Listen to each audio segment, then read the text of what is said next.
Alors, nous allons reprendre avec 3 présentations formidables. Permettez-moi une petite citation d'une écrivaine que j'aime beaucoup, Siri Husvet, une écrivaine américaine. Elle écrivait dans son livre « Les mirages de la certitude », « Ce que je sais, c'est que pour penser avec subtilité, il est nécessaire d'accepter l'ambiguïté, d'admettre des failles dans le savoir et de poser des questions qui n'ont pas de réponse toute faite.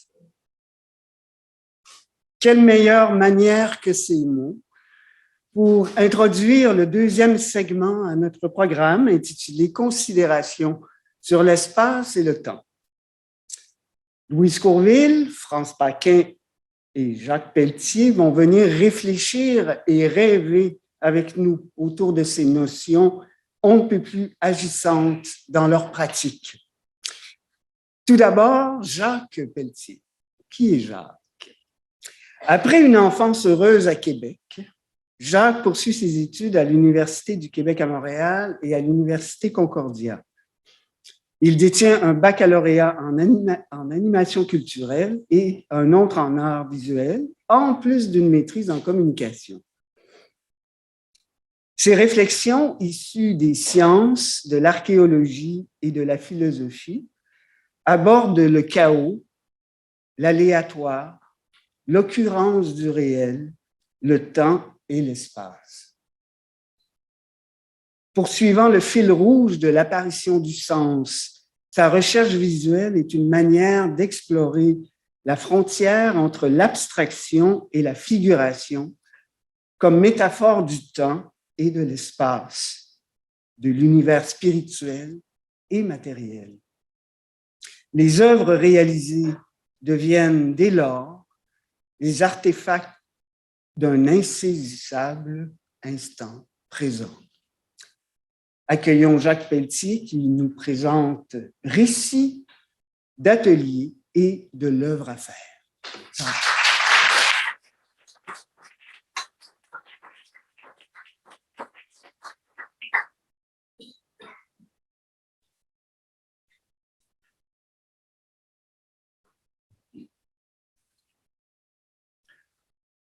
Bonjour et merci d'être là en cette belle journée de printemps pour cette rencontre qui clôture notre parcours extraordinaire au cours des 2 dernières années en programme d'études de la pratique artistique accompagné que nous avons été par 3 personnes exceptionnelles, Daniel Boutet, Suzanne Boisvert et Virginie Chrétien. Alors, autant vous le dire tout de suite, et bien que j'en ai envie, je ne vous parlerai pas d'Henri Bergson, de Claude Lévi-Strauss, de Roland Barthes, de Jean Piaget ou d'Étienne Klein, ni de tous ces êtres lumineux lumineux de la pensée qui m'ont formé et auxquels je suis très attaché. Souvent, ils regardent par-dessus mon épaule et posant quelquefois la main. Alors, mon propos sera plutôt de vous évoquer candidement le récit intime de mon parcours sur le chemin de la poésie, de l'art et de la musique. Parce qu'il y a l'art, parce qu'il y a la musique et parce qu'il y a la poésie. Parce qu'une créativité enfantine m'enflamme depuis toujours. Parce que depuis mon plus jeune âge, j'ai cherché à répondre à cet embrasement par des gribouillages, des dessins, des peintures et des estampes. Et encore aujourd'hui, ça se produit. Allons voir. Oui, allons voir. Voici donc que de lecture en réflexion, de méditation en action, je porte mon regard sur le monde. Je tente compulsivement de le comprendre dans des œuvres visuelles. C'est ce qui me procure les plus grandes joies dans ma vie, les plus grandes difficultés aussi. Dans mon atelier intérieur, comme le dit si bien Sylvie Coton, j'observe les détails du monde et de mon univers. Pour bien les connaître, je les balise souvent avec des mots, des relations, des traces sur une carte que je juge holistique. J'y retrouve mon parcours de lièvre et je l'interroge. Quelquefois, je débusque des perdrix. Le temps passe et mes souvenirs s'infusent. Je m'observe et je me remémore encore l'image de cet enfant qui dessine avec de l'eau sur de l'ardoise que le soleil emporte. Je vois de mon regard les nuages passer. Quelque chose surgit hors du temps et s'inscrit dans l'espace, des visages, des ombres, des reflets fugitifs et des relations improbables m'apparaissent dans le ciel du nord et sur les galets lessivés de la baie des Sables. Je deviens paysage. J'ai le souvenir encore de questions simples, enfantines et pourtant fondamentales qu'un jour j'ai appris à formuler. Toutes ces questions qui me surlupinent encore aujourd'hui portent essentiellement sur le temps, l'espace, l'origine et l'existence. Issus de ce vaste univers dans lequel nous sommes immergés, ces questions me sont les grands paradoxes de la création qui sollicitent mon imagination et mon éveil beaucoup plus que ma logique formelle. À toutes ces questions millénaires et insolubles, je réponds simplement par « je suis ». Mais puisque nous en sommes là, j'ai toujours été impressionné par ce que les spécialistes appellent l'art pariétal, particulièrement par toutes ces mains positives ou négatives peintes sur les parois des grottes. Quelles en sont les significations? Que nous disent-elles? Personne ne le sait avec certitude, mais hasardons tout de même une hypothèse. Ne serait-ce pas plausible qu'au-delà des contextes et des millénaires, ces mains nous disent tout simplement « je suis, j'existe ». Moi aussi, j'existe. Comment puis-je le démontrer? L'atelier. Mon atelier est petit, minuscule en fait. C'est le lieu monastique où je me retire et où mon univers créatif s'anime dans l'action immédiate. Passer de l'atelier intérieur à l'œuvre à faire est un cheminement qui m'impose à la fois le renoncement, l'emprise, la méditation aussi. Je m'extrais des visages humains, des tourbillons du monde et de sa violence absurde et surtout de la dévastation de tous les temps magiques. J'entre dans l'atelier. L'espace est lumineux.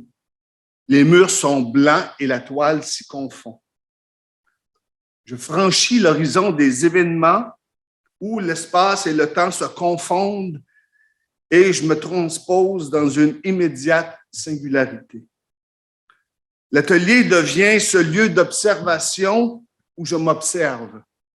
Une chambre blanche, silencieuse. Le lieu des passages, le lieu de la création, le lieu des rituels aussi. Quelque chose m'effleure l'épaule. Une main peut-être. Je suis la cabane à Marcel qui parle à l'océan. Je suis ce réel qui me parle de l'avenir. Je suis les mains de la paroi qui témoignent et m'interpellent. Je retouche, j'efface, je dessine. Crayon à la main, je dessine méticuleusement des choses qui n'existent pas.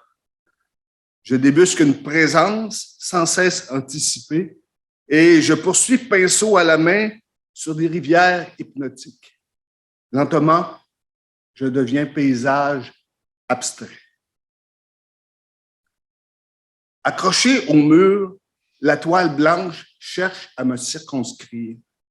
Je l'approche avec des gestes vifs, souvent horizontaux au crayon. Je dessine, je retouche, j'efface. Mes gestes offrent le témoignage d'un regard antérieur et d'une origine pressentie. Je retouche, je dessine, j'efface. Puis, comme dans un murmure qui surgit du lointain, quelques couleurs apparaissent. D'abord discrètes et insolites, comme le chant de cette tourterelle en ce matin de juin. Puis, les merles arrivent. Ces fabuleux pigments colorés, ces énigmatiques terres d'ocre, ce bleu majorel, ces verts printaniers, et ce rouge Marrakech se déploie et s'approfondissent dans la transparence de la toile. Lentement, la couleur s'installe. Je peins avec tout ce qui me tombe sous la main. Mes doigts enrobés de pigments laissent mes traces et mes empreintes. L'œuvre gardera-t-elle les stigmates de sa genèse? Oui, et j'aime ça. Furtivement, le temps passe, mais je demeure dans l'immédiat. Couché sur la chaise, mon chat m'observe, incrédule. Parce que c'est aussi un jeu. J'examine longtemps cette toile de mes doigts maculés. Je la palpe du regard, tente de la déchiffrer. Je la retourne une fois, puis deux. Quel est son sens? Les sentiments contradictoires se pointent quelquefois. Le doute, d'abord. Ce doute comme un murmure, le murmure d'un intrus que mon oreille aurait apprivoisé. Ce doute comme un feu rouge qui clignote dans ma tête et m'oblige à interroger mes choix. Et si c'était à recommencer? Ce merveilleux doute qui me pousse enfin à m'identifier à l'œuvre qui cherche à être tout comme moi. Alors, je dessine plusieurs horizons, je peins la tranche de la toile, la transparence devient profonde. Comme pour les nuages, j'assiste à l'apparition d'objets figures abstraits. Comme pour les nuages, quelque chose naît du chaos originel et se déploie dans une cascade symbolique. J'emprunte, je franchis cette merveilleuse ligne rouge pour y basculer. Qu'y a-t-il au bout de la route 138 une fois qu'on a passé les barrières à ne pas franchir? Tant de possibilités existent, tant de formes et de passages à emprunter pour y construire le langage de mes perceptions. Ainsi, l'œuvre émerge de mes traces et de mes gestes répétés. Des lignes, des formes, des relations me paraissent maintenant signifiantes. Pourquoi y a-t-il quelque chose plutôt que rien? Dans ma longue marche au pays des métaphores, j'arpente mon territoire. Je recroise fréquemment mes traces. J'examine mes empreintes. J'interroge ma mémoire et tous ces témoins d'un présent révolu qui, désormais, m'a filé entre les doigts. Souvent, je travaillerai plusieurs œuvres à la fois. Je leur parle dans un brouhaha qui se construit. Nous participons ensemble à des conversations animées où l'inachevé devient une fenêtre sur le présent qui gagne en intensité et m'émeut. Je me sens faire partie d'un mouvement intense qui me donne, quelquefois, le sentiment océanique de ne faire qu'un avec l'univers. J'en suis émerveillé. Tels des filets suspendus dans l'espace, les formes, les couleurs, capturent des états de conscience qui proviennent de millénaires où le temps était immobile. Puis un jour, l'avenir est né, il n'y a pas très longtemps, avec mes petits-fils. Comme pour eux, une spirale créative m'anime. Elle m'entraîne vers un réel cristallin situé entre la figuration et l'abstraction, entre les tellement et les peut-être. J'œuvre à le faire apparaître, à en exhumer des fragments, comme autant d'artefacts de relevés archéosismiques provenant du fond marin de mon existence. Oh, j'ai depuis longtemps franchi la ligne rouge. Ma respiration est lente, ample et quelquefois suspendue. Une ligne rouge balise mon regard et mon geste sur la toile, découpant un espace d'une profonde unité. Sur la chaise, mon chat s'est endormi. C'est le retour à la maison, comme dit Suzanne. Je travaille depuis quelques heures.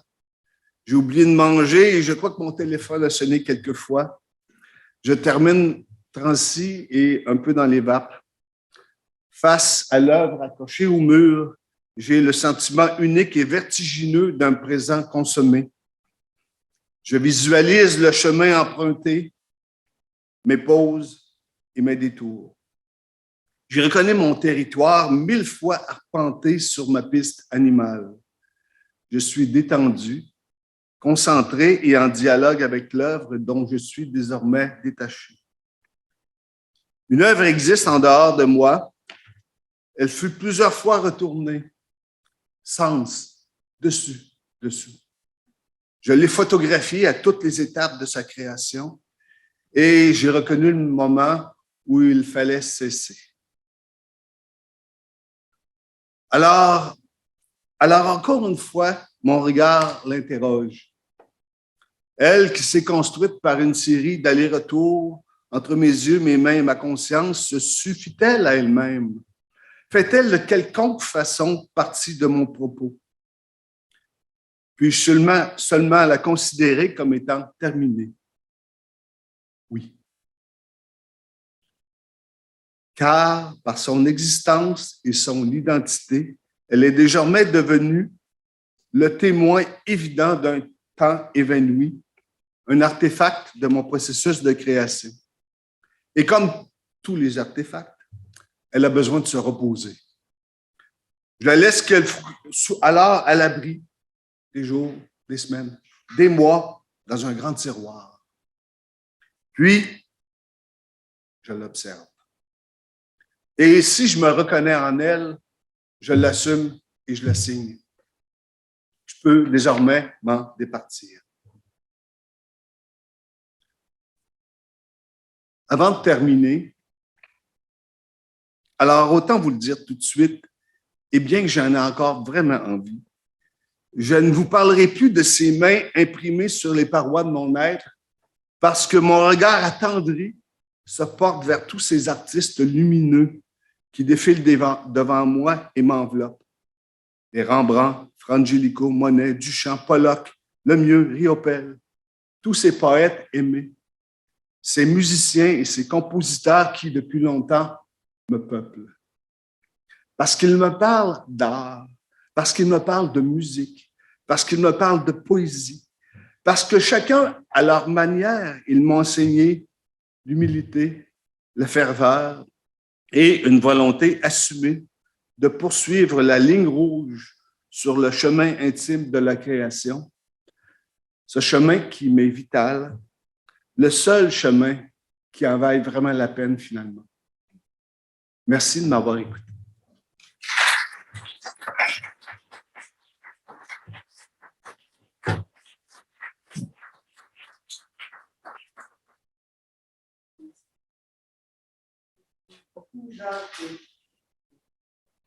Un, deux, trois.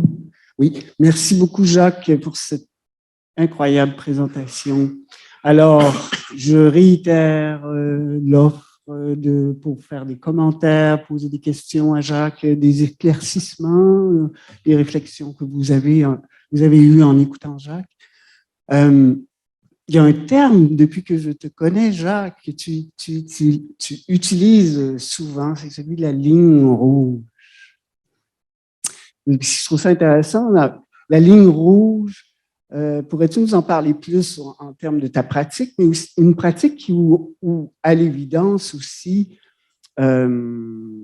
la poésie, elle est picturale, elle est en images, et on l'a entendu par ta présentation, elle est aussi dans ton rapport aux mots. Donc, pourrais-tu nous parler un petit peu de ça? Bon, vous connaissez l'expression, hein, il y a toujours une petite ligne rouge à ne pas franchir, l'expression populaire, là, oui. Et j'ai pris au pied de la lettre cette expression-là en me disant, ben oui, mais qu'est-ce qui se passe quand on la franchit, la ligne rouge? Est-ce qu'il y a des conséquences? Bon, et c'est la même chose que si on arrive au bout de la route 132. On voit les barrières, et au bout des barrières, c'est moche. Qu'est-ce qui se passe quand on quitte nos certitudes et on fait quelques pas dans l'imaginaire, dans l'inattendu, dans l'aléatoire, dans le chaos, avec l'optique de se lever ou de percevoir de certaines choses. C'est là que la ligne rouge qui fait l'image dans mon esprit là, est importante. Tout comme la ligne rouge, elle peut être de différentes façons. Souvent, moi, il va faire des estampes. Et on sait que quand on fait des estampes, une des catégories, une des qualités de l'estampe, c'est qu'il faut qu'il soit tout identique. Et moi, j'en fais un tirage. Et après ça, oui, mais je me dis, qu'est-ce que ce serait si c'était des reprends, et deviennent tout identiques et semblables. Et on peut y voir le passage du long niveau de l'année du temps. Est-ce que c'est une séquence? Une marche sur un sentier? On ne sait pas, mais j'essaie bien noblement de transformer visuellement. Et des fois, j'en suis assez satisfait. Mais je vais vous dire que des fois, pour arriver à une certaine satisfaction, ça demande du courage et surtout beaucoup d'humour. Merci, Jacques. Il y a Stéphanie. Jacques, tu pourras rester aussi avec le micro ou prendre le mien si tu veux, à cause de l'enregistrement. Oui, ok, excusez-moi, je n'avais pas pensé. Oui, Steph. Jacques, ce n'est pas une question. J'aimerais que tu me parles de la taille de tes œuvres et du choix. Oui. Les œuvres que je fais sont des petites œuvres. Mon format privilégié là, va être de 8 par 10. Et moi, je les considère comme étant des œuvres qui invitent à la proximité du regardeur et des œuvres qui sont comme des murmures. Il ne crie pas à tue-tête. Il parle doucement, dans le tuyau de l'oreille. Et quand on approche, on les découvre, mais ça hurle pas. Et c'est quand même souvent des propos qui, même s'ils sont dits calmement et doucement, peuvent être violents. C'est un peu ça. Malgré que, je vais vous dire, là, récemment, j'ai commencé, et je pense que l'influence de Francine Audet commence à transpirer. Je commence à grandir des formats. Et, mais vous l'avez vu, hein, faire des grands formats, il faut le faire. Là. Bon, moi, je commence à faire un petit peu, mais j'y vais vraiment sur la pointe des pieds. Mais j'aime beaucoup les murmures, ceci dit. On aurait le temps pour... Ah, il y a Daniel qui se lève.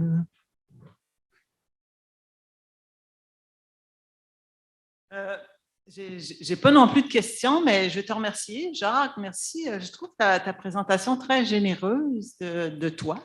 Je trouve que tu te mets, tu te rends visible à nous dans tes pensées, dans ton processus, dans tout ça. Puis, ben, c'est intéressant. Puis c'est intéressant comment tu trouves les mots pour le dire.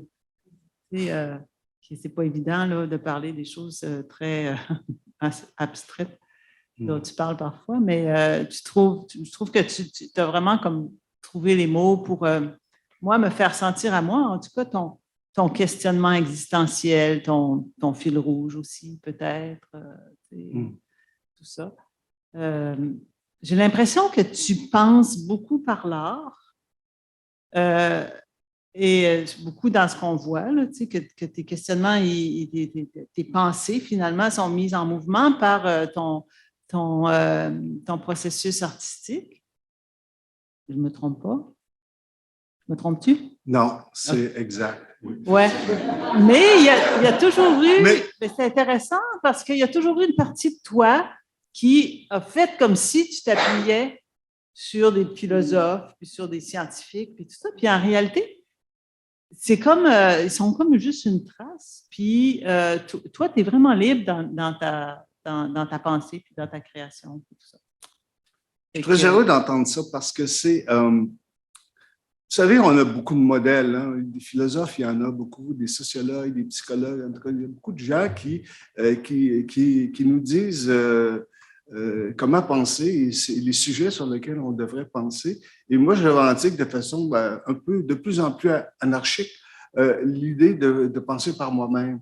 Parce que c'est quand même... Bon, ça ne veut pas dire qu'il n'y a pas des personnes qui mettent la main sur mon épaule une fois de temps en temps. De formation, moi, je suis un structuraliste. Mais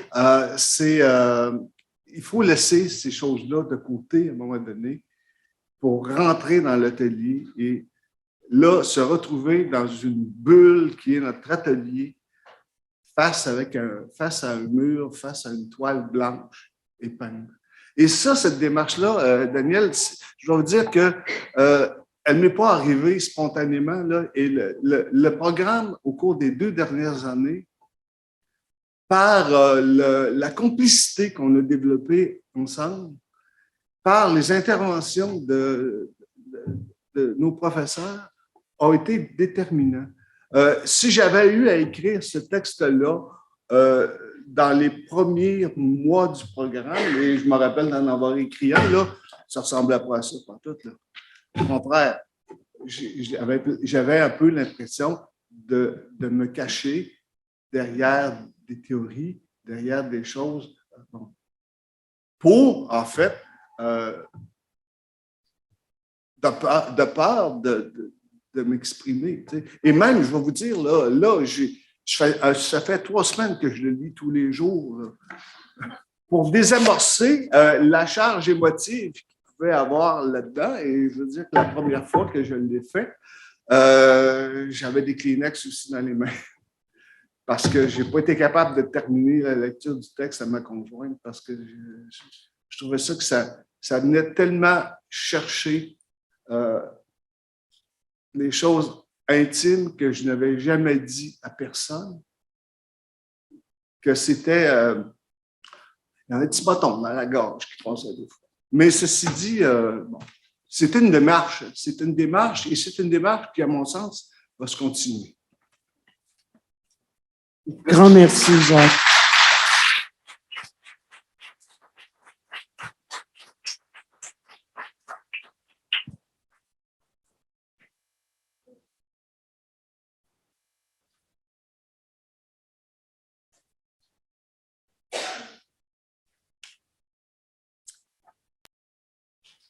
France Paquin. Alors, qui est France Paquin? France est une admiratrice de ce qui ancre notre sentiment d'appartenance au lieu. Elle questionne les préceptes intégrés dans les manières de concevoir et d'habiter un chez-soi. Bâtir selon l'écho de sa propre architecture intérieure. C'est une maxime qui guide les projets de cet architecte. Après une longue carrière en conception d'espaces institutionnels, France s'intéresse aux différentes manières de découper, revoir et créer nos aires habitables. France enseigne actuellement au Cégep de Rivière-du-Loup en design intérieur. Alors, nous accueillons France Paquin et avec sa présentation franchir le seuil ou l'habiter.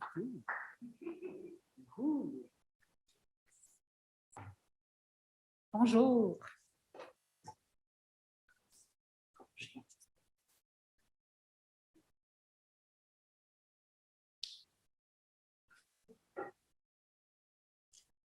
Je me poste sur le seuil d'une maison et j'imagine son intérieur. C'est la maison dessinée avec bienveillance, pensée avec les occupants. Si on emploie les deux mots anglais pour traduire maison, je désire le home, ce doux foyer, et pas qu'un simple house, lieu de vie. Je veux penser que l'architecture dépasse l'abri, qu'elle fait vibrer tous nos sens dans un espace protecteur et chaleureux. Posté sur le seuil, j'ai un obstacle avant d'entrer dans une vraie pratique artistique. Je dois m'alléger des conventions que j'ai assimilées lors de ma carrière d'architecte et je veux libérer l'artiste, ma foi bien complexe, qui s'est révélé lors de ces 2 dernières années d'études. L'architecture pour tous.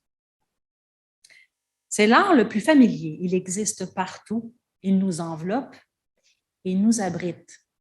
Je me concentre sur la partie qui touche l'art d'habiter, cette architecture modulée par notre vision du monde, par notre aspiration et par les chances très inégales de vivre sur cette terre. Je suis fascinée par les lieux insolites qui deviennent des maisons.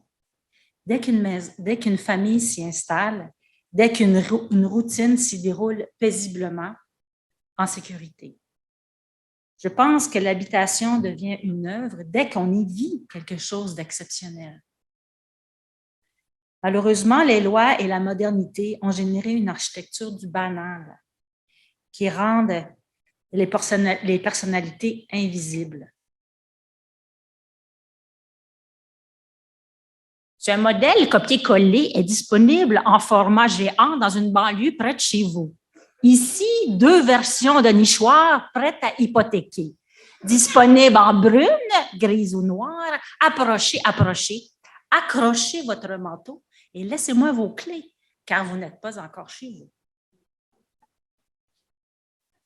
L'industrialisation a dilué l'individualité. Pas qu'il y ait des individus qui souhaitent être seuls dans la ville. À l'autre bout du spectre créatif, la pure architecture puise ses matériaux du site où elle se construit. Depuis que j'ai travaillé au Mali, où je dormais sur les toits parce que j'avais trop chaud, je rêve de sculpter des maisons émergentes du sol, en communion avec la nature et pour la société avec laquelle elle s'élève. Ces matériaux retourneront à la terre après avoir servi l'abri pendant le temps de vie utile. Ceci n'éviterait-il pas à nos enfants d'hériter de nos conteneurs à déchets ou de nos dépotoirs de problèmes?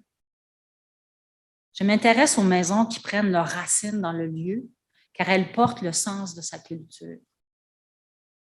Les maisons écologiques se frayent un chemin au travers de l'hiver et de nos variations d'humidité. Puis, les maisons autoconstruites prônent la spontanéité créative. L'architecture vernaculaire, c'est celle qu'on dit être l'art du peuple. Elle vit avec les éléments du lieu. Elle construit avec le savoir ancestral. Avec le « on est capable, on le fait dessus, let's go ». Mais je pense à la base à une manière toute simple de respecter la nature.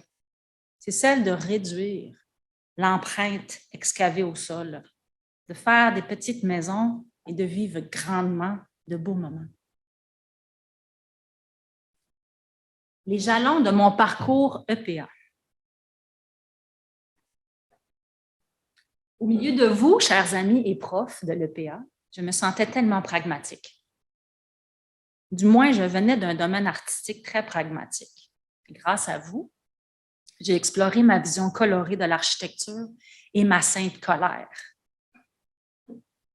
J'ai raboté mes angles théoriques et j'ai osé.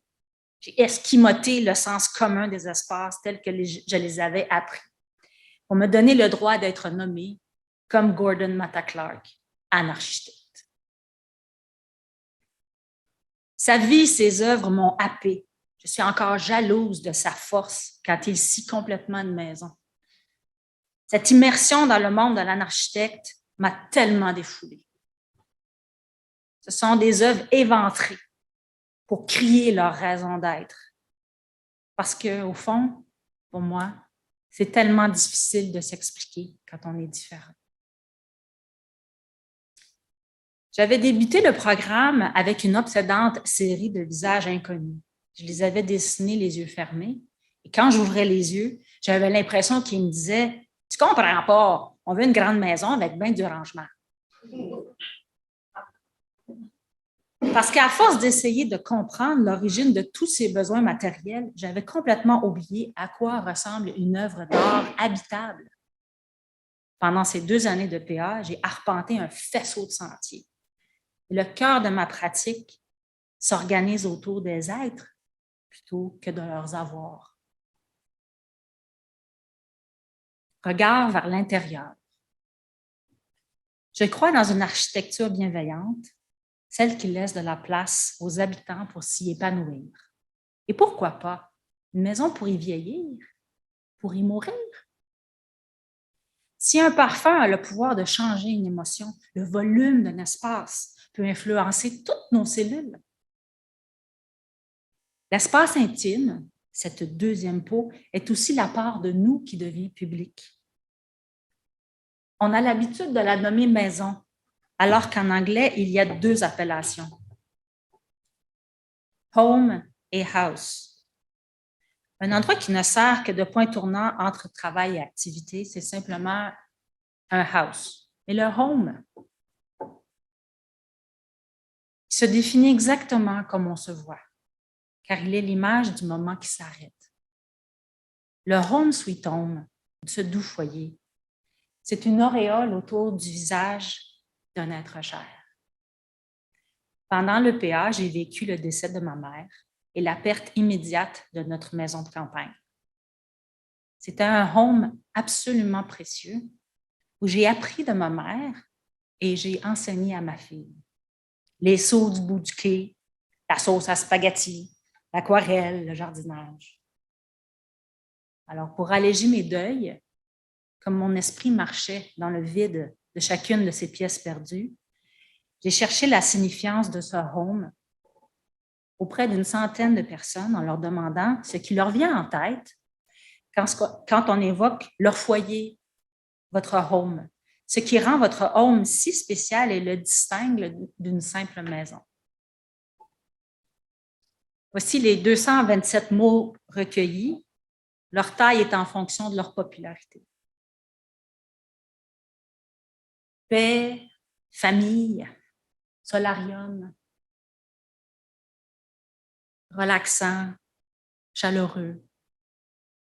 C'est une démarche touchante car ces mots sont des souvenirs privilégiés marquant la coexistence entre ces personnes et leur doux foyer. J'ai ensuite analysé les mots pour ne conserver que ceux pour lesquels je peux intervenir, ce qui peut être construit dans la colonne matérielle. J'ai groupé sous relationnel les mots tributaires vraiment de ce que les occupants décident par eux-mêmes. C'est quand même pas à moi de décider s'ils sont amis avec leurs voisins. Après, j'ai trié les mots évocateurs en me disant que là, je peux laisser de la page blanche. Je peux laisser de la place aux occupants pour qu'ils puissent évoquer un cocon, une harmonie, pour qu'ils personnalisent leur maison. Finalement, les mots sensoriels peuvent faire partie de la planification d'un home bienveillant qui toucherait tous mes sens. Écouter, réconforter, réchauffer. En bas, j'ai gardé quelques pistes à intégrer dans la renaissance de cette précieuse maison perdue.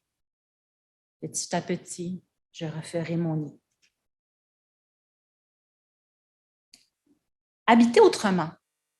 Ma maison est mon laboratoire pour explorer comment on peut habiter autrement des espaces. Ma fille Tiffany se prête à mes jeux en me proposant de dormir dans le salon, de lire dehors ou de souper dans le garage. On se trouve très drôle de déplacer les meubles et surtout de nous déplacer. Le simple changement de point de vue est une activité qui génère souvent de belles découvertes. Nouvellement arrivé dans le nord du bas du fleuve, on avait célébré en se couchant devant le four, en maillot de bain, sous des couvertes de plage. Les yeux fermés, on s'est raconté des récits de voyage. Le seul élément qui bouge rarement chez nous, c'est la table à manger. Pour certains architectes, c'est le foyer, le centre de la maison, c'est un ancrage. Bon. Mais pour nous, la table, c'est un monument, c'est le pivot des rassemblements. On a des chaises confortables, même que chacune de mes amies ont choisi leur chaise. La table à manger n'a pas besoin de mur pour être une pièce. La présence de chaque invité est un pilier, et peu importe l'espace disponible, et le moment d'un repas devient un véritable événement. Tous ces jeux dans l'espace me permettent de comprendre la puissance des murs. Ce sont des limites dessinées par l'architecte pour encadrer des besoins probablement réels. Mais c'est peut-être faux. Avec le temps, j'ai compris que la liberté de rénover permet de s'approprier les lieux et de s'y attacher. Donc, l'œuvre amorcée par l'architecte doit se peaufiner dans les mains de ceux qui y logent. Lors de l'exercice très inconfortable des contraintes, merci Virginie, j'ai refait à la main les plans faits par quelqu'un d'autre dans le but d'épurer les fonctions d'une maison qui me semblait bien trop grande. J'ai réduit les faits et gestes en essayant d'enlever en priorité le pick-up du garage. J'ai fini qu'avec des besoins primaires, enfantins, purs. Et j'ai laissé tout le reste sans mur. Du vide plein de potentiel créatif pour les occupants. L'idée d'habiter autrement est une inspiration pour revenir à l'essentiel et casser le moule dans lequel j'ai appris l'architecture. Et même si je frôle le ridicule en déstabilisant le modèle entrée, salon, cuisine, je continue mon parcours d'un architecte en m'amusant avec l'espace. Quand j'aménage une salle de bain comme hall d'entrée, les gens trouvent ça bien pratique d'avoir une cuve pour laver les pattes du chien. Quand je fais des cachettes pour lire avec des livres sous l'escalier, est-ce que je donne l'occasion à la lecture de devenir importante? Je crois qu'on peut tous être créatifs en imaginant autrement notre espace familier. De ce point de vue, l'architecture est une augmentation de la réalité et même une complice du bonheur. Je suis arrivée sur le seuil d'une nouvelle pièce de ma vie. Depuis 1 an, j'ai changé de travail pour devenir enseignante dans la matière qui me semblait la moins fondamentale de l'habitation, le design intérieur. Je me suis gâtée d'un nouveau point de vue, celui de mes étudiants. Grâce à eux, j'ai compris qu'on peut contribuer à l'attachement vers la maison en aidant les gens à prendre le contrôle sur leur environnement. Ils font peau neuve, ça leur procure un regain d'énergie, même dans leur couple. De mon côté, j'essaie de sortir mes étudiants du moule des conventions en leur proposant d'inventer des zones rester en forme, se rencontrer, bulles d'adolescents. Je n'invente rien, mais c'est drôle, comme c'est déstabilisant de nommer franchement une carence. L'espace est une feuille blanche inouïe. Alors pourquoi ne pas y prévoir ce qui comble nos carences? Une vision d'être bien et pas d'avoir plus. Certaines demeures accumulent tellement d'objets qu'elles pourraient être classées comme biens culturels. Avant les musées, les excentriques voyageurs rapportaient des objets de curiosité et les plaçaient à la vue de tous dans leur armoire de curiosité. Même le Cirque du Soleil a fait un spectacle curieux.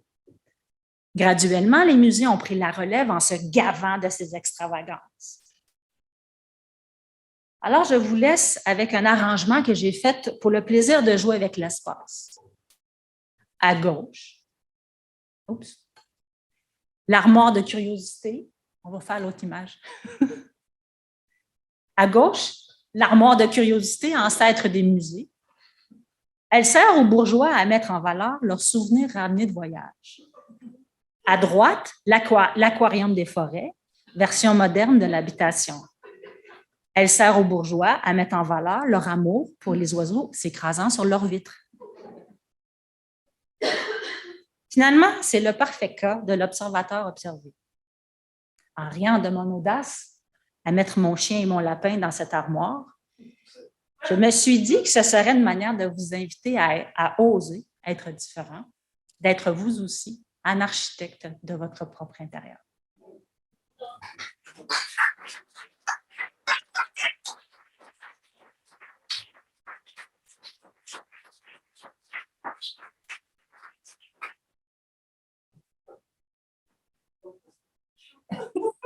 Fantastique, tu me donnes vraiment le goût.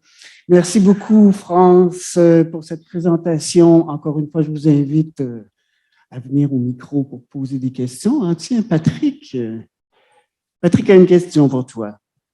Oui, bonjour.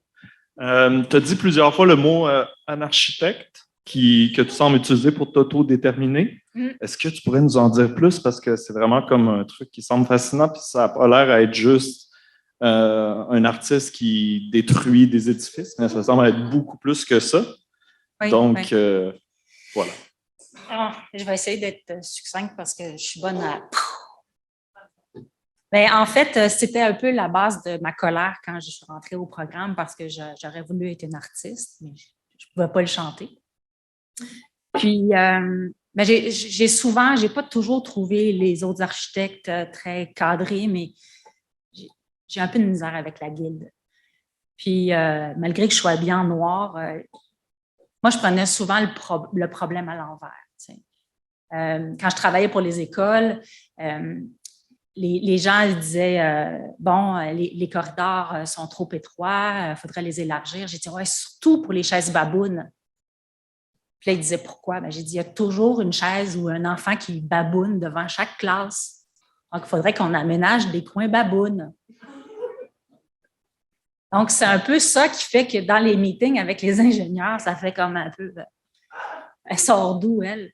Mais si on prend le problème actuellement, la politique des écoles bleues du ministère, c'est des corridors très larges où il y a des alcôves pour que les enfants puissent se retrouver. Donc, c'est un peu ça. Moi, j'ai juste dit, un peu comme je parle des carences, mais quand je rencontre des clients, puis je dis, j'aurais quasiment le goût de dire, bon, ça va-tu bien dans votre couple? C'est pas ça l'idée, là. Un architecte est là pour faire la maison, quelle grandeur vous voulez. Donc, c'est pour ça que je trouvais ça moins difficile de travailler dans l'architecture institutionnelle parce que je pouvais avoir une vision. Les enfants parlent pas mal plus que les gens. Puis aussi, ils ont l'audace que j'aime d'habiter autrement leur lieu. J'en ai pogné souvent dans le sous-sol de l'école. Ils ont fait un feu. Mais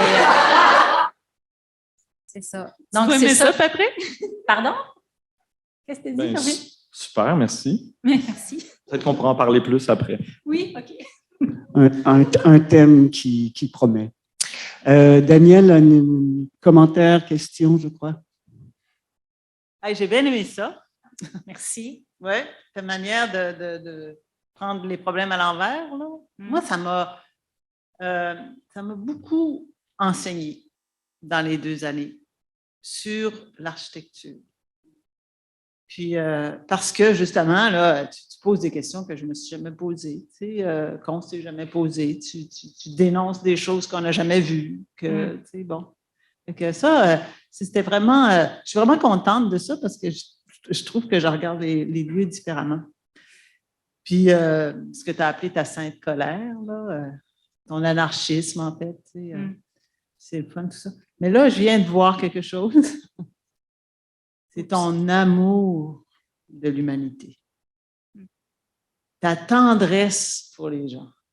Ça m'a comme frappé, là, tu sais, profondément. Ça a commencé avec la photo des nomades là, qui avaient leurs affaires sur le toit de leur... Tu sais, tu les aimes, ces gens-là, là, tu sais. Tellement, tu sais, puis il y a des travaux que tu as écrits, là, tu sais, c'est comme... c'est plein de fiel, là, tu sais, mais entre ces affaires-là, cette colère-là, c'est de la révolte, là, tu sais, contre... à la défense des humains, tu sais. Mais les gens sont bien plus intelligents qu'ils pensent aussi. Ouais. Tu sais, habiter une voiture, c'est génial. Ça fait la job En pendant. tout cas, ben, c'est ça. C'est ce que je veux dire. Tu les aimes vraiment. Oui, je les aime vraiment. Merci. D'ailleurs, tu sais, il y a l'aspect relationnel. Quand tu parlais de cette liste, tu as lancé l'invitation, elle a lancé une invitation. Qu'est-ce que ça vous évoque? House, qu'est-ce que ça vous évoque? Et donc, toute cette partie-là de plus relationnelle, justement, peux-tu nous parler un petit peu comment ça s'est passé pour toi, cette étape-là dans le... Bien, j'ai senti que les gens, je vais faire un parallèle avec les classes quand je travaillais dans les écoles. Souvent, les professeurs avaient de la misère à ouvrir leur armoire en arrière. Mais j'ai dit, s'il y a une infiltration d'eau, il faut que je le sache. Et j'ouvrais l'armoire pareil, puis elle dit, c'est personnel. Puis quand j'ai demandé aux gens, toi, quand tu parles de ta maison, ton home, c'est quoi? Puis là, j'ai l'impression qu'ils voulaient que j'ouvre. Tu sais, je ne veux pas que tu ouvres ta chemise, là. Je veux juste me dire, c'est...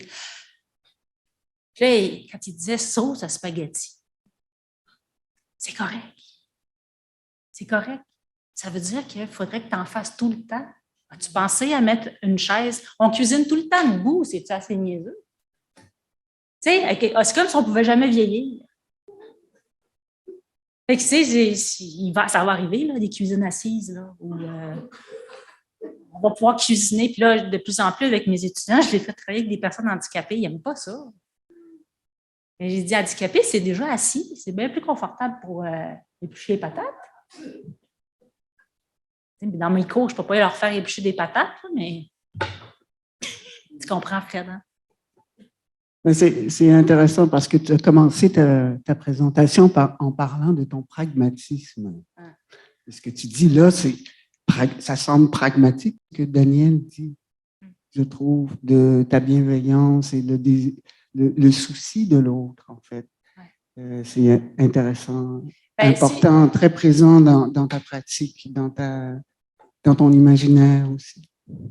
Bien, si je peux lâcher un petit peu de fiel puis profiter du fait que ça va t'enregistrer. L'Ordre des architectes ne fait vraiment pas sa job. Parce que on devrait protéger les gens, puis les gens qui s'autoconstruisent, puis les gens qui essaient des choses chez eux devraient être protégés par un architecte. Il n'y a pas de ligne d'écoute pour les architectes. Il y en a pour le droit, mais c'est bien moins dangereux qu'une maison. Et que les gens qui s'autoconstruisent devraient avoir accès à des services gratuits, des calculs de charges faciles, puis des trucs faciles. T'sais. Moi, j'ai dit à mes étudiants, vous gardez mon numéro de téléphone, puis vous m'appelez si vous avez un doute. Je veux être le corps arrière de cette équipe-là. Moi, je trouve ça important qu'on rentre. Toutes les ordres professionnels, moi, je vais finir avec ça. Toutes les ordres professionnels sont faits pour protéger le public. Ça commence par les sages-femmes, puis tout ça. Il faut qu'on vous protège.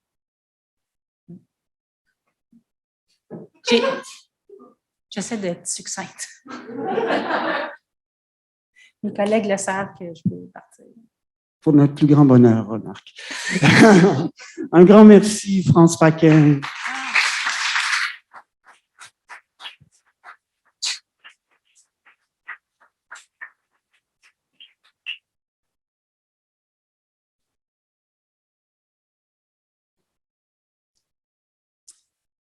Alors, pour notre dernière présentation de la journée, et non la moindre, Louis Scoville. Qui est Louis Scoville? Montréal l'a mise au monde, Rimouski l'a bercé, Paris l'a ensorcelé et Québec l'a grandi. Professeur de linguistique et de littérature et de théâtre, l'art a toujours habité Louise. La polysémie des mots et la sémiologie constituent une loupe à travers laquelle elle observe le monde. Amoureuse de voyage, elle parcourt l'Europe, l'Asie, l'Afrique et l'Amérique. Énergisée par le sport, le chant et la lecture, elle découvre et apprivoise la peinture.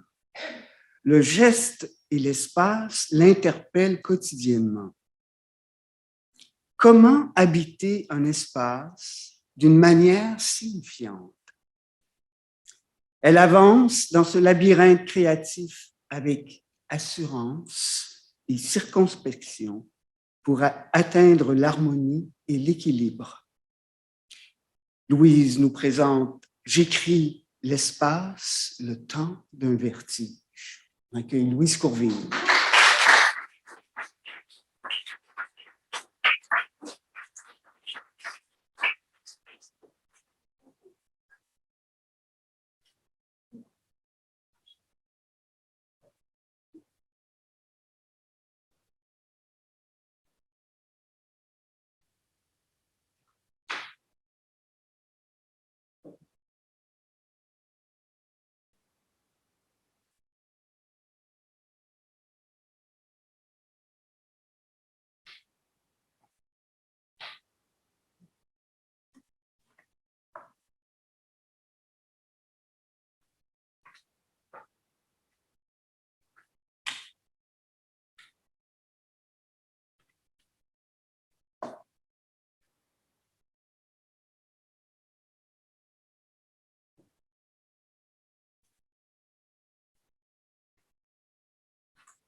Pourquoi cette entrée?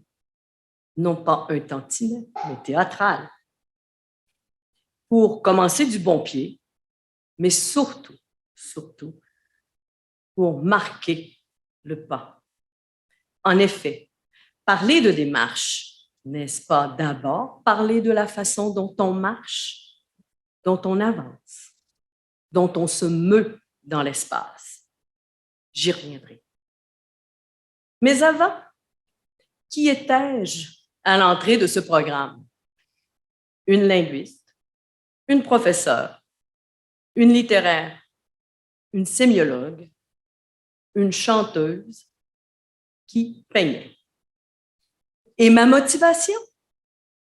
Je cherchais simplement à définir ma démarche. Ah, naïveté quand tu me tiens.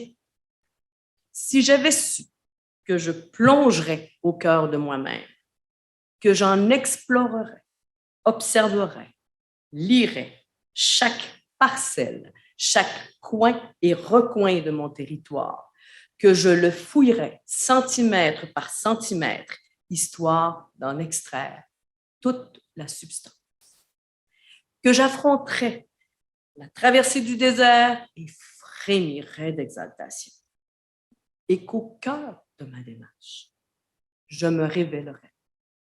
Je ne soupçonnais pas l'ampleur du voyage intérieur que j'entreprenais. Tout cela pour découvrir ma voix E, ma voix X et ma signature aussi. J'ai toujours gribouillé des formes informes, des droites un peu gauches et des spirales qui ne tournaient pas rond. Il n'y a qu'un trait entre griffonnage et alphabet, langage. Si j'affirme que j'écris l'espace, cela ne vous surprendra pas, vous l'avez lu dans le titre. Par contre, ce qui étonne, c'est qu'une toile s'exprime à travers moi. Je dialogue avec elle. La toile et moi formons un duo artistique. Je me comporte devant elle exactement de la même manière que devant une page blanche. Page blanche. Espace où s'inscrivent dans le moment présent formes et reliefs, tels des lettres et des mots qui composeront ma phrase picturale. Devant une toile vierge, j'amorce une quête. J'entre dans une espèce de transe. Je me tiens devant elle comme je me tiens devant vous. Fébrile. Je sais que la rencontre sera riche, fertile, que le moment sera exceptionnel. J'observe la toile, je la touche, je m'emploie à sentir chaque fibre de son canevas. Je perçois son message, sorte d'introduction, d'entrée en matière Bonjour, comment allez-vous? Où irons-nous aujourd'hui? Je m'imprègne de son enveloppe, de sa matière. J'emmagasine ses informations. Je les garde précieusement en moi, en une sorte de matrice. Toutes ces informations se liquéfient dans mon creuset d'alchimiste. Et, à la faveur du moment, des sensations et de la lumière se transformeront en art. Puis, je tapisse la toile de blanc, en ménageant soigneusement les reliefs.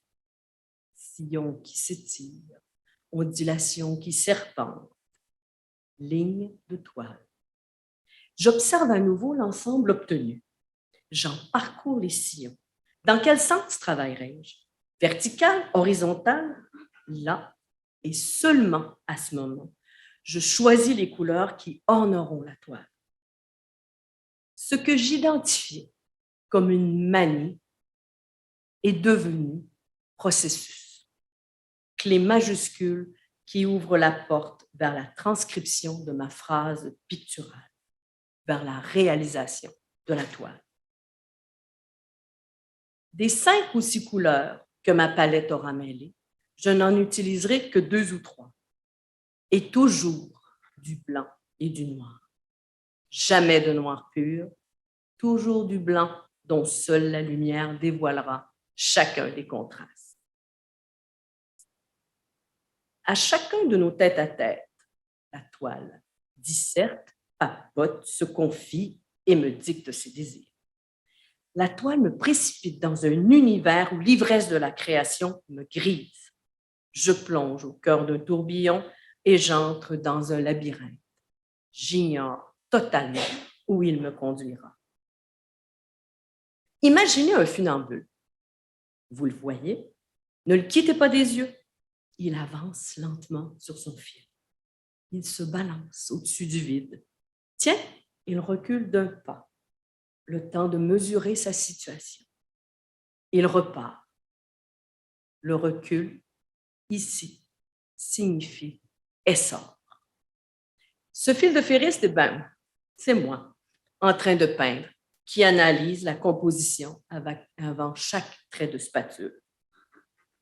Déséquilibre.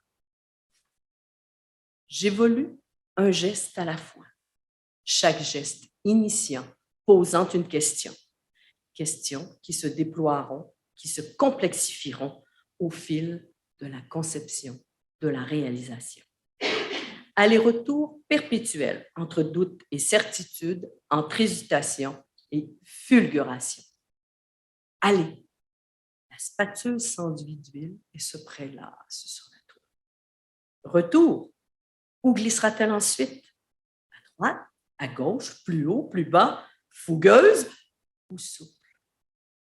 Y gravera-t-elle une ombre, un pointillé, un pâté, une épaisse et large traînée? Égarement et défi de ma genèse picturale. Mais quel plaisir! Voilà où le vertige se part d'art. Je perds conscience de l'espace réel, l'espace pictural m'absorbant entièrement. Ainsi s'orthographie mon parcours en un va-et-vient de formes, de couleurs, de textures qui évoqueront des paysages et ponctueront le tableau. Je peins dans l'instant présent et selon l'impulsion du moment. Je peins avec tout ce que je suis. En moi se trouve mon creuset d'alchimiste. En lui, je puise les composantes et leur convergence. En lui se trouve l'origine de mes créations. C'est une sorte de scriptorium où le vertige transcrit l'art. Fulgurance. Sa bibliothèque, ces dernières années, compte plusieurs nouvelles reliures. L'autotélisme, la démarche heuristique, la phénoménologie et l'atelier intérieur, pour ne nommer que celle-là. Ah, et oui, une petite dernière et non la moindre, l'intelligence de l'art. L'espace est une loupe à travers laquelle je vois l'univers que j'habite et qui m'habite. D'aussi loin que je me souvienne, mon cerveau structure en permanence l'espace. Toujours à l'affût de la moindre figure, il crée du sens en l'assimilant à celle déjà connue. Là où vous voyez des arbres, l'orée d'une forêt, je vois une ligne qui danse, s'élève, redescend, un triangle, un trapèze, des pleins et des déliés, l'abscisse et l'ordonnée. Espace algébrique. L'espace, il m'importe, il m'influence, il m'envoûte. Celui où je me meus, celui qui m'habite et celui que j'abrite. Mon corps agit dans l'espace physique et mon corps pense absorbé qu'il est par l'espace pictural, l'agissant et le pensant. Mise en abîme, l'espace dans l'espace. Atelier intérieur, être intérieur, versus atelier extérieur, être extérieur. Deux faces d'un même parcours. En leur sens, je cultive l'équilibre. L'équilibre et l'harmonie. Les couleurs, textures, les reliefs, la composition doivent s'allier sereinement. Grammaire artistique de la plastique sise en moi. J'énonce des formes et des perspectives qui évoquent une imagerie naturelle. Ma philosophie voisine l'orientale. La nature est symbole de vie, l'essence tient en peu d'éléments. Chacun étant vital pour toucher le sublime, l'absolu, le divin, le sacré. Je cultive cet essentiel. Il n'y a pas de vide dans mes toiles. Il y a des alinéas. Surface d'une toile, espace de création, territoire infini de sens. Polysémie. J'ignore comment expliquer quand une toile est achevée. La certitude jaillit en moi. Je le sais, c'est tout. C'est la toile qui me l'a soufflé quand je vous dis que je converse avec elle. Mystique. Peu d'éléments vêtent mes toiles. Je préfère le sens, l'évocation, plutôt que le détail de la figuration. À la manière d'une métaphore, concevoir une image en peu de mots. Chaque élément a sa place. On ne peut en soustraire ni en additionner.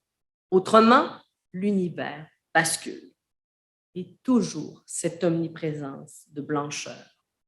Toundra picturale. Équilibre. Je peins des haïkus visuels.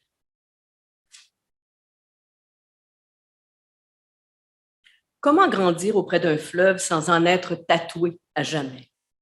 J'ai vécu les 5 premières années de ma vie à Rimouski. Je me suis repue d'horizons infinis. Je me suis délectée du parfum des embruns et j'ai aussi appris les grands espaces.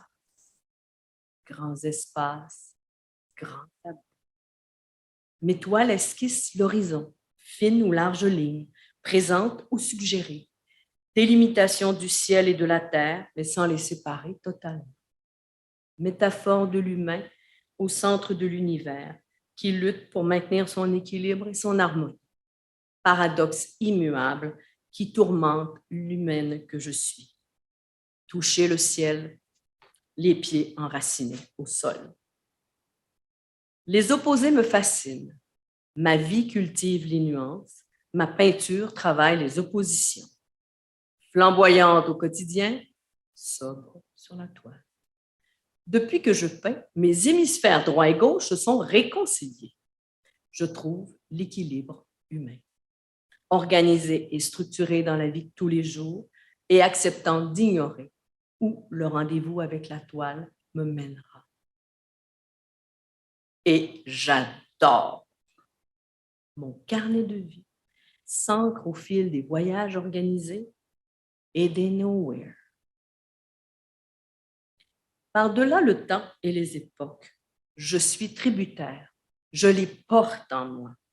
Je suis tributaire donc d'une lignée de femmes et d'hommes, artistes de la réflexion, architectes des langages et scientifiques de la connaissance.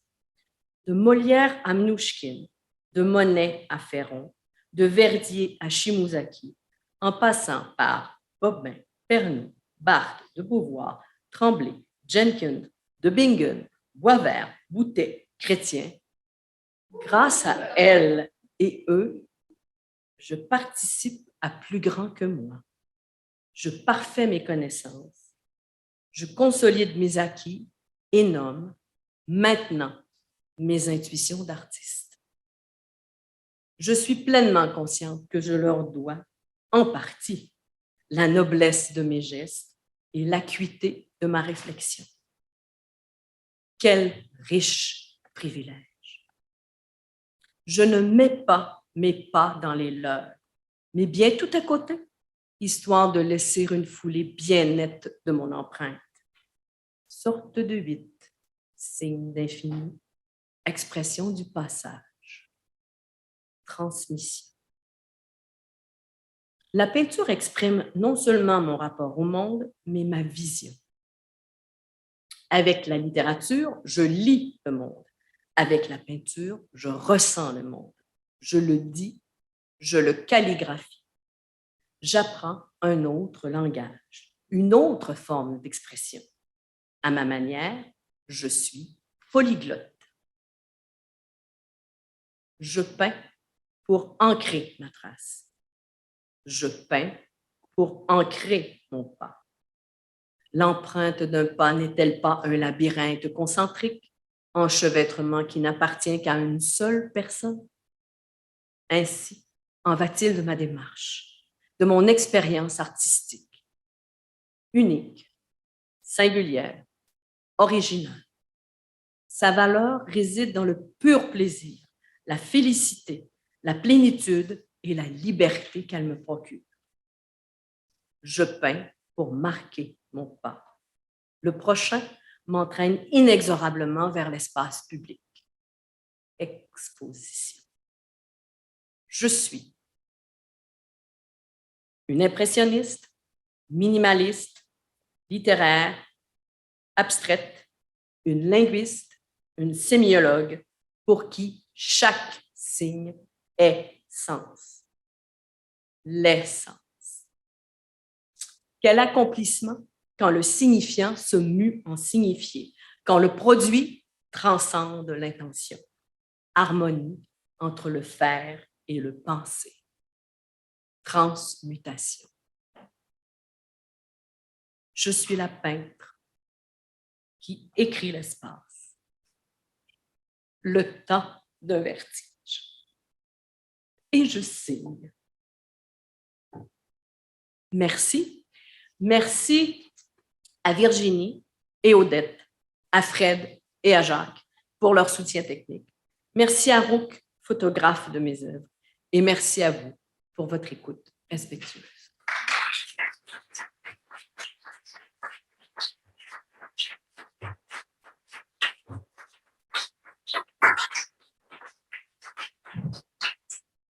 Merci beaucoup et merci Louise. Pardon? Oh, oui, avant la cystite, là, tu es mieux de mettre. Alors, Louise, c'est tellement. Quand je regardais, ça fait plusieurs fois que je vois tes œuvres, je trouve ça tellement.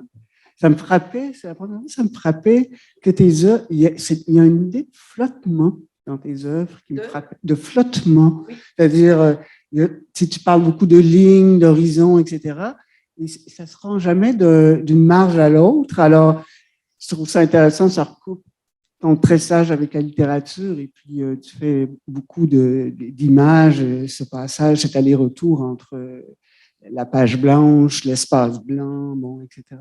Donc, est-ce que tu aurais quelque chose à nous raconter à propos de cette idée de flottement? Probablement que ça vient de là aussi, mon histoire de relief, parce que quand je travaille avec ce que la toile me donne. Hein, quand j'ai mis du relief, ça flotte au-dessus, effectivement, au sens propre. Quant à... Pardon? Ça va, merci. Donc, flottement, ce que je disais, c'est que quand je peins des sillons sur la toile, ben, l'huile accroche sur le sillon. Donc, je suis encore en flottement. Je peins sur de très grands espaces maintenant, de plus en plus, parce que j'aime pas les limites, tout simplement. Et j'aime beaucoup la transparence. Je suis en train de travailler ça. Là. Comment je vais arriver à... Dans le fond, je ne suis pas une aquarelliste, mais je pense que j'aimerais ça, faire de l'aquarelle avec de l'huile. Puis je vais y arriver, je vous jure. J'ai commencé à travailler avec des médiums, puis à jouer. Là, j'arrive à des choses qui sont proches. Puis le flottement, ben, il est là. C'est toujours... J'aime ça, que ce que je mets au cœur de la toile soit au cœur de la toile et qu'il y ait de l'espace autour, que ça respire. Merci, Louise. Si vous avez des commentaires, des questions, un désir d'éclaircissement, Louise est là, profitez d'elle. Louise, j'aimerais ça t'entendre aussi. Bon, tu nous parles beaucoup de ta peinture, évidemment, et tu te présentes comme une littéraire qui, au début, tu dis une littéraire qui peint. Oui. Mais et je suis moi-même une amoureuse de la littérature. Alors, je serais curieuse de savoir cette expérience prolongée, profonde du travail dans l'espace avec la peinture. Comment, dans ton écriture, qu'est-ce qui arrive? Est-ce que quelque chose d'autre survient ou qu'est-ce qui... Je ne soupçonnais pas, Suzanne, avant de faire le cours, à quel point, oui, j'ai toujours adoré la littérature, mais à quel point elle m'imprégnait, à quel point elle était en moi et comment je pouvais arriver à écrire. J'ai découvert ma grande capacité à écrire des images plutôt qu'en dessiner. Mais pour moi, c'est vraiment très, très, très relié. Je ne suis pas capable de séparer l'un de l'autre. Parler de ma peinture, c'est faire des images, c'est travailler, c'est boucler mes textes, c'est aussi travailler en structure que quand je travaille la peinture en tant que telle. Mais je mesure davantage dans l'écrit ce que je vais y mettre, alors que dans la peinture, je ne sais pas ce que je vais mettre. C'est intuitif. Et c'est au fil des traits de spatule que va se dessiner quelque chose. Parce que des fois, moi, mon travail est plus en amont du trait de spatule. Tout se prépare, tout couvre avant, de sorte que l'espace en atelier est très riche pour moi parce que c'est une bulle, mais en même temps, un tableau peut émerger en 1 heure, c'est fini, parce que je ne peux plus rien mettre. Il est complet en lui-même. Il se suffit à lui-même. Si je mets quelque chose, c'est la bascule. Ça arrive aussi. C'est à force de basculer que finalement, on finit par se retourner et dire « Ah oui, ça fonctionne très bien. » Merci, Louise. Il y a Chloé ici qui aimerait te poser ou te dire quelque chose. Bien, premièrement, merci pour la présentation. Wow, ton texte était très, très bien travaillé, ça coulait, c'était vraiment intéressant. Puis aussi, je tiens à souligner ce que tu portes, qui était en parfaite résonance avec la présentation au complet, en fait. C'est ce que je disais, flamboyante dans la vie, mais bien sobre dans la peinture. Puis je trouve que tes œuvres semblent vraiment affirmées. Donc, quand ta présentation s'est terminée sur maintenant tu signes, puis on termine sur ta signature qui est magnifique d'ailleurs. Je voulais savoir si ça avait été comme un des points tournants pour toi, parce que là tu parles d'exposition, alors que quand on voit tes œuvres, en tout cas moi j'avais la perception que tu avais déjà une carrière là, de peintre très enlignée. Donc je voulais savoir un peu c'était quoi ton cheminement par rapport à ça. C'est très gentil, mais non, je n'ai pas de carrière. Et tu as fort bien compris, je signe. J'assume maintenant ce que je fais et je le montre. Vous êtes les premiers à visiter mon exposition. Non, mais c'est ça. J'ai pas. Dans les faits, c'était mieux écrit, mais dans le fond, qui j'étais au début quand je suis rentrée dans le cours, j'étais une madame qui peignait. Voilà. Et ben, puis on m'avait beaucoup dit, vas-y, c'est ta place, t'es rendu là, etc., etc. Bon, alors, j'y suis arrivée et j'ai fini.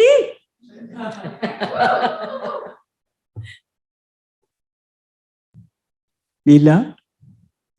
Justement, tu as terminé ta présentation avec un mot qui est venu me chercher, que j'ai écrit partout récemment. Transmutation. Oui. Là, maintenant que tu viens de dire ça, en fait, je voulais te demander, avant qu'elle pose la question, si tu pouvais élaborer un peu plus sur ce mot-là. Mais là, du coup, est-ce que justement, il y a un changement qui... Oui. Ben, parle-nous de la transmutation un peu. Ben, la transmutation, c'est changer d'un état à un autre, hein? Un solide à un liquide, enfin bref. Mais dans mon cas, c'est pas. Oui, mais dans mon cas, c'est passé d'un état de madame qui peint à peintre, à artiste, à m'assumer. C'est dit extrêmement simplement, mais ça recoupe tout un parcours de vie, puis un parcours de création aussi. Mais c'est ça. Alors, je ne suis plus une petite madame. Je suis une peintre. Émilie? C'est tout simple, ma question, mais parce qu'il y a une très grande cohérence visuelle dans l'ensemble que tu nous présentes.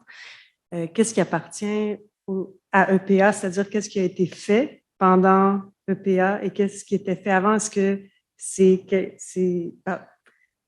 oui, le style est là, mais est-ce que ça, c'est comme un ensemble qui a été fait dans le cadre d'EPA ou est-ce que c'était quelque chose qui existait déjà avant qui a été poursuivi? La seule peinture qui date d'à peu près 7 ans, c'est celle qui a le plus de couleurs, où le ciel est très noir, bleu, assez bien découpé. Celle-ci. Le reste, c'est, je dirais, les derniers 5 ans. Et les premières, les lignes, c'est pendant l'EPA. Oui, ça. Mais d'ailleurs, ça serait intéressant. Tu as commencé à faire la peinture avec une artiste qui s'appelle Nathalie Saint-Pierre. Oui, peut-être Nathalie nous parler un petit peu. Il y a plusieurs étudiants qui sont venus dans le programme de PA suite à... Il y a comme une complicité avec Nathalie Saint-Pierre. Ben, effectivement, c'est Nathalie qui m'a donné le coup de pied, là où je pense, pour me dire, inscris-toi, vas-y, t'es rendu là. C'est quelqu'un qui a de grande qualité pédagogique parce qu'elle sait respecter le style de chacun. Et les expositions d'élèves, guillemets, le compliment qui revient à chaque fois, on peut être 7-8 personnes, 10, 15 à exposer. Le compliment qui revient, c'est « Mon Dieu ». On ne voit pas le style Nathalie Saint-Pierre, on voit le style de chacun. Et en ce sens-là, elle est vraiment très, très grande pour moi. On la salue d'ailleurs, elle aurait aimé être ici. Oui. Elle travaille aujourd'hui. Oui, elle lance un atelier aujourd'hui. On la salue en différé. Est-ce qu'il y aurait, Jacques, oui, ça va? Eh bien, je pense que nous allons te remercier, ma chère Louise.